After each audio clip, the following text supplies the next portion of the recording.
ጤና ይስጥልን አድማጮች፣ ይህ አዋዜ ልዩ ላልሰማችሁ ነው። ከመረጃዎቹ ጋር አብርሃም መኳንንት ነኝ። ፕሬዚዳንት ትራምፕ የኢራን አዲሱ ጠቅላይ መሪ ሞጅተባ ካሚኒ በህይወት ካሉ በእርግጠኝነት በጽኑ ቆስለው ነው የሚገኙት አሉ።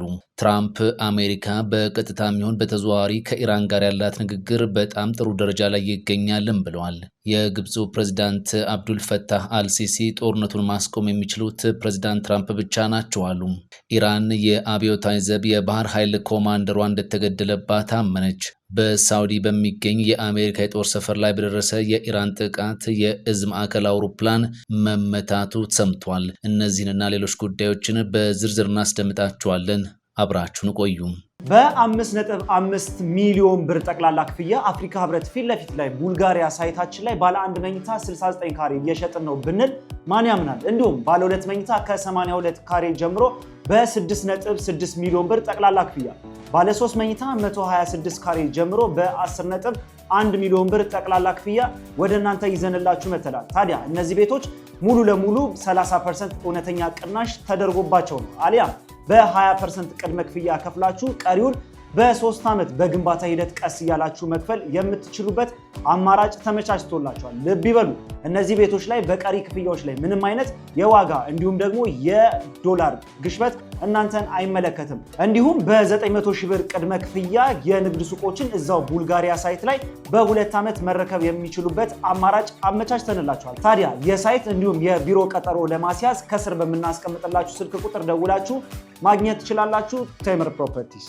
ፕሬዚዳንት ትራምፕ አሜሪካ በቀጥታ የሚሆን በተዘዋዋሪ ከኢራን ጋር ያላት ንግግር በጣም ጥሩ ደረጃ ላይ ይገኛል አሉ። ከዚህ በተጨማሪ 20 ነዳጅ የጫኑ ትልልቅ መርከቦች ዛሬ ሰኞ በሆርሙዝ ወሽመጥ በኩል ያልፋሉም ብለዋል። የእስራኤል ጦር ዛሬ ሰኞ በኢራን የሚሳኤል ጥቃት እንደሰነዘረም ሰምቷል። የየመኑ ሁቲም ለሁለተኛ ጊዜ በእስራኤል ላይ ጥቃት ማድረሱ ተዘግቧል። ሁቲ አሜሪካና እስራኤል በየካቲት 21 በኢራን ላይ ጦርነት ከከፈቱ ወዲህ በእስራኤል ላይ ጥቃት ሲሰነዝር የአሁኑ ለሁለተኛ ጊዜ ስለመሆኑ ተነግሯል።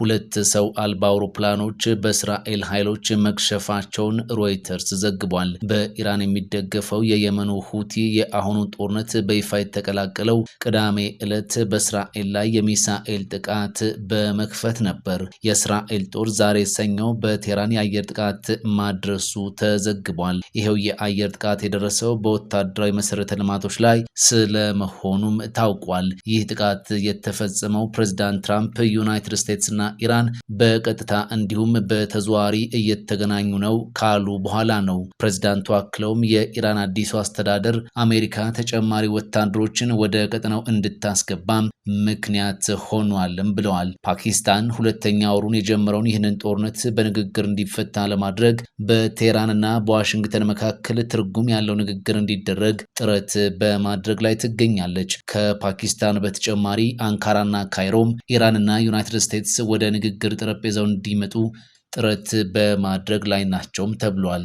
ይህ የአሁኑ ጦርነት ሲጀመር አሜሪካም ሆነች እስራኤል በኢራን የስርዓት ለውጥ ማምጣትን ጨምሮ ሌሎች ግቦችን ለማሳካት በሚል እንደጀመሩትም ይነገራል። ፕሬዚዳንት ትራምፕ አሁን በኢራን የስርዓት ለውጥ ማምጣት የሚለው ግብ ጠቅላይ መሪውና ሌሎች ከፍተኛ ባለስልጣናት ስለተገደሉ እንደተሳካ ያምናሉ። እነዚህንና ሌሎችን ተጨማሪ ግቦችን ለማሳካት ተብሎ የተጀመረው ጦርነት አሁን በመካከለኛው ምስራቅና በገልፍ ሀገራት ተስፋፍቶ የቀጠለ ሲሆን በሺዎች ለሚቆጠሩ ሰዎችም የሞትና የመቁሰል ምክንያት ሆኖ ቀጥሏል። የእስራኤል ጦር በትላንትናው ዕለት ብቻ በማዕከላዊና በምዕራብ ኢራን እንዲሁም በቴህራን 140 የአየር ጥቃቶችን አድርሷል። የኢራን መገናኛ ብዙሃን በጥቃቱ የምህራባድ ኤርፖርትና በታብሪዝ ከተማ የሚገኝ የፔትሮኬሚካል ኢንዱስትሪ ጉዳት ደርሶበታል ብለው ዘግበዋል። ኢራን የአብዮታዊ ዘብ የባህር ኃይል ኮማንደሯ እንደተገደለባት አመነች። ኢራን ዛሬ ሰኞ የአብዮታዊ ዘቡ የባህር ኃይል ኮማንደር አሊ ረዛ ታክሲሪ በደረሰበት ከባድ ጥቃት ምክንያት ሕይወቱ ማለፉን የሀገሪቱ መገናኛ ብዙሃን የዘቡን መግለጫ ዋቢ በማድረግ አስነብበዋል። የእስራኤል መከላከያ ሚኒስትር እስራኤል ካትዝ ከ4 ቀናት በፊት የአብዮታዊ ዘቡ ኮማንደር አሊ ረዛ በእስራኤል ጦር ኃይል ተወግዷል ማለታቸው ይታወሳል። ኢራን የገልፍ ሀገራትን ማጥቃቷን ቀጥላለች።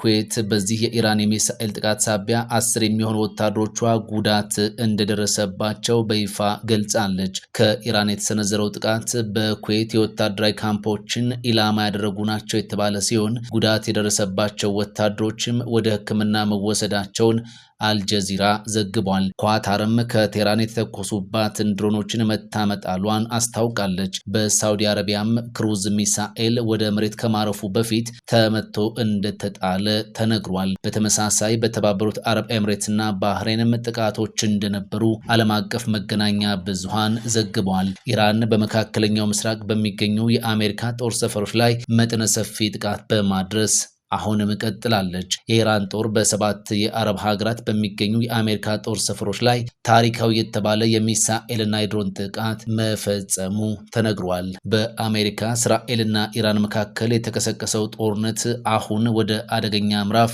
የተሸጋገረ መስሎ ዘልቋል። ኢራን በ7 የአረብ ሀገራት ውስጥ የሚገኙ የአሜሪካ የጦር ሰፈሮች ላይና ስልታዊ ጠቀሜታ ባላቸው ተቋማት ላይ ጥቃት ማድረሷን ገፍታበታለች። እስካሁን በጠቅላላው 5471 የሚሳኤልና የሰው አልባ ጥቃቶች ተሰንዝረዋል። ይህ ጥቃት በቀጠናው ያለውን የኃይል ሚዛን ያናጋው ሲሆን ቀውሱን ወደ አዲስና አስፈሪ ምዕራፍም አስገብቶታል። በሳውዲ በሚገኝ የአሜሪካ የጦር ሰፈር ላይ በደረሰ የኢራን ጥቃት የእዝ ማዕከል አውሮፕላን ተመታ።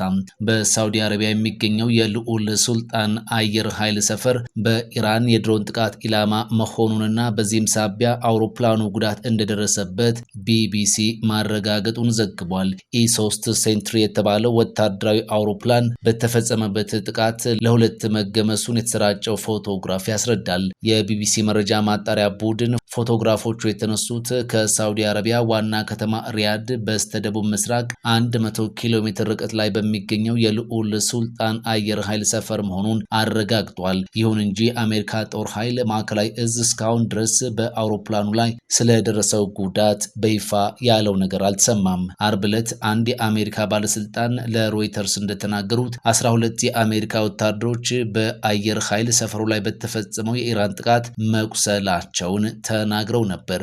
የኢራቅ አየር ኃይል በሚሳኤል መመታቱ ተሰማ።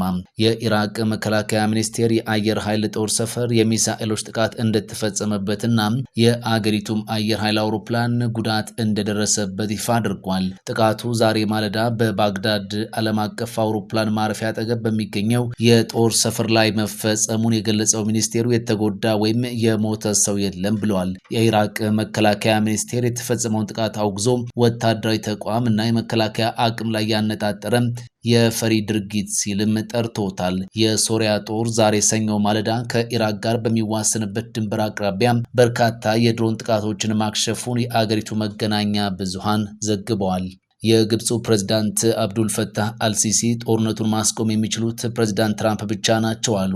አልሲሲ የነዳጅ ዋጋ $200 በላይ ሊያሻቅብ እንደሚችልም በመግለጽ አስጠንቅቀዋል። ፕሬዝዳንት አብዱል ፈታህ አልሲሲ ዶናልድ ትራምፕ የኢራንን ጦርነት እንዲያቆሙ ጥሪ አቅርበዋል። ይህንን ማድረግ የሚችሉት እሳቸው ብቻ እንደሆኑ የገለጹት ሲሲ የነዳጅ ዋጋ በአንድ በርሜል $200 በላይ ሊሆን እንደሚችል በመግለጽም አስጠንቅቀዋል። ፕሬዝዳንት ሲሲ ካይሮ ውስጥ በተደረገ የኢነርጂ ኮንፈረንስ ላይ ባደረጉት ንግግር በባህረ ሰላጤው አካባቢ ያለውን ጦርነት ከእርሶ ውጪ ማንም ሊያስቆመው አይችልም በማለት ለፕሬዝዳንት ትራምፕ ጥሪ አቅርበዋል። አክለውም እባክዎን ይህንን በማድረግ ይርዱን፣ እርሶ ይህንን የማድረግ አቅም አለዎት ሲሉ ተማጽነዋል። የእስራኤል ነዳጅ ማጣሪያ ላይ በተፈጸመ ጥቃት የእሳት አደጋ ተከሰተ። ከኢራን የተተኮሰ ሚሳኤል በእስራኤል የአየር መከላከያ ከከሸፈ በኋላ የተፈጠረው ስብርባሪ በነዳጅ ማጣሪያ ተቋም ላይ ማረፉን ተከትሎ የእሳት አደጋ መነሳቱ ተነግሯል። ባዛን ኦይል የተባለው የእስራኤል ነዳጅ ማጣሪያ ተቋም ውስጥ የነዳጅ ታንከርና የኢንዱስትሪ ህንፃ ላይ በሚሳኤል ስብርባሪ ጉዳት ደርሷል። በተነሳው የእሳት አደጋ ምክንያት ከነዳጅ ማጣሪያው ጭስ ወደ ሰማይ ሲወጣም ታይቷል።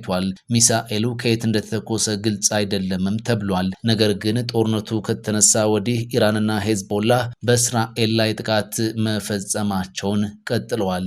በ5.5 ሚሊዮን ብር ጠቅላላ ክፍያ አፍሪካ ህብረት ፊት ለፊት ላይ ቡልጋሪያ ሳይታችን ላይ ባለ 1 መኝታ 69 ካሬ እየሸጥን ነው ብንል ማን ያምናል? እንዲሁም ባለ 2 መኝታ ከ82 ካሬ ጀምሮ በ6.6 ሚሊዮን ብር ጠቅላላ ክፍያ፣ ባለ 3 መኝታ 126 ካሬ ጀምሮ በ10.1 ሚሊዮን ብር ጠቅላላ ክፍያ ወደ እናንተ ይዘንላችሁ መተላል። ታዲያ እነዚህ ቤቶች ሙሉ ለሙሉ 30% እውነተኛ ቅናሽ ተደርጎባቸው ነው። አሊያም በ20% ቅድመ ክፍያ ከፍላችሁ ቀሪውን በ3 ዓመት በግንባታ ሂደት ቀስ እያላችሁ መክፈል የምትችሉበት አማራጭ ተመቻችቶላችኋል። ልብ ይበሉ፣ እነዚህ ቤቶች ላይ በቀሪ ክፍያዎች ላይ ምንም አይነት የዋጋ እንዲሁም ደግሞ የዶላር ግሽበት እናንተን አይመለከትም። እንዲሁም በ900 ሺህ ብር ቅድመ ክፍያ የንግድ ሱቆችን እዛው ቡልጋሪያ ሳይት ላይ በ2 ዓመት መረከብ የሚችሉበት አማራጭ አመቻችተንላችኋል። ታዲያ የሳይት እንዲሁም የቢሮ ቀጠሮ ለማስያዝ ከስር በምናስቀምጥላችሁ ስልክ ቁጥር ደውላችሁ ማግኘት ትችላላችሁ። ቴምር ፕሮፐርቲስ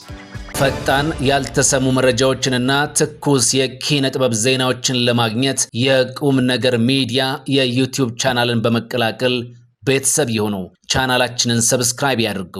በቲክቶክም አለን። ቁም ነገር ሚዲያ ኦፊሻል ብለው ይከተሉን። እናመሰግናለን። ቁም ነገር ሚዲያ፣ ለቁም ነገር እንሰራለን።